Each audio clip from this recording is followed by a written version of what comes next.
returns in the UK with whatever the growth rate is there, with joblessness and the questions around the economy, maybe that money will get a better investment return there, maybe not, but in any case, it is certainly not aid or charity. Also, let me remind you of some facts. The so-called aid was never given to the government of India because India has not asked for this money. India has had a policy for some time not to take foreign aid. The money went to companies and to NGOs that the UK had handpicked as per its convenience, as per its desire, and as per the requirement of the investment portfolio.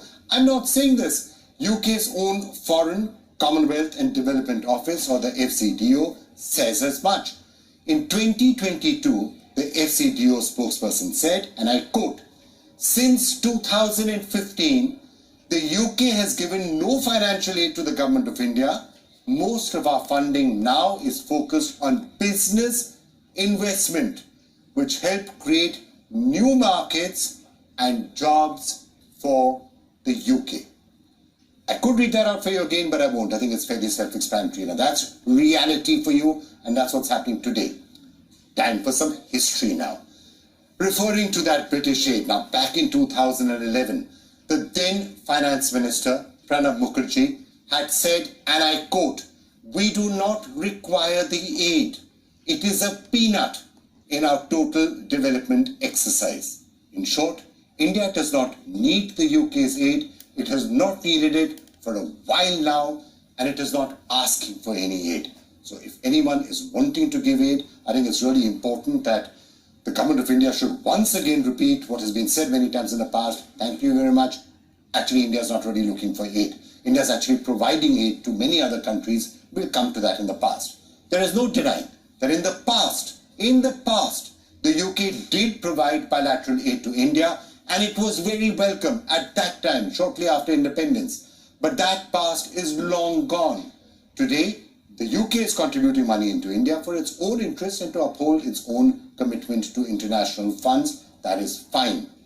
It is also worth noting, without being ungracious in any manner, that the amount of money that is being spoken about here is a pittance compared to the size of India and a pittance compared to what India itself donates to other countries. India, for example, contributes billions of dollars in assistance, in loans, in lives, in grants to countries like Afghanistan, Sri Lanka, Bangladesh, you name it. So that's what the reality of the situation today is.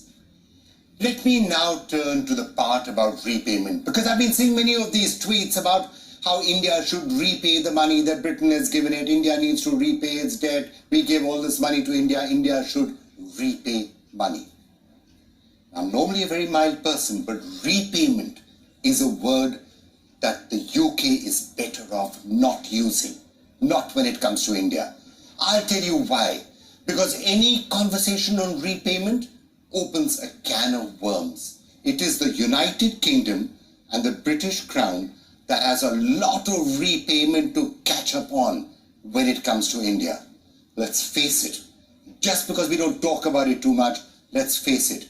Britain looted India for nearly 200 years. First, the British East India Company squeezed India of its riches.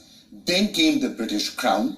The UK needs to repay India for 2 centuries worth of humiliations, 2 centuries worth of repression, and 2 centuries worth of loot in many ways. And there are many examples of this, many estimates of this. Some of the latest estimates say that the British stole $45 trillion from India during the Raj. $45 trillion. Where is the repayment for that sum of money? What is the interest that should be paid on that sum of money? Whatever aid, whatever investments we are talking about, what fraction is that to that sum of money? And now to the part about India's poverty, because I have seen this also coming from people. Oh, India is such a poor country. Why isn't it worrying about the poor instead of sending spacecraft to the moon? Now, once again, that touches a really raw nerve in India.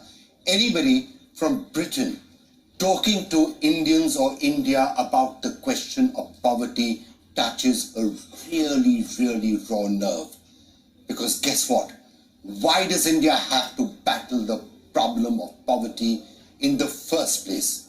Remember, the British came to an India that was rich. It was a rich country. It was a country that had 23% of the global GDP. It was an India that had a flourishing textile industry. It had a flourishing industry in area after area. 200 years of exploitation later, yes, 200 years of exploitation later, the British left India as one of the world's poorest countries.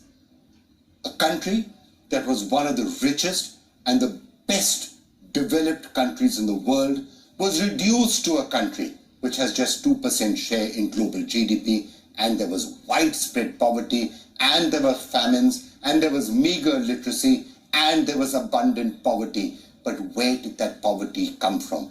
If poverty came because the resources had been drained and there was mounting debt.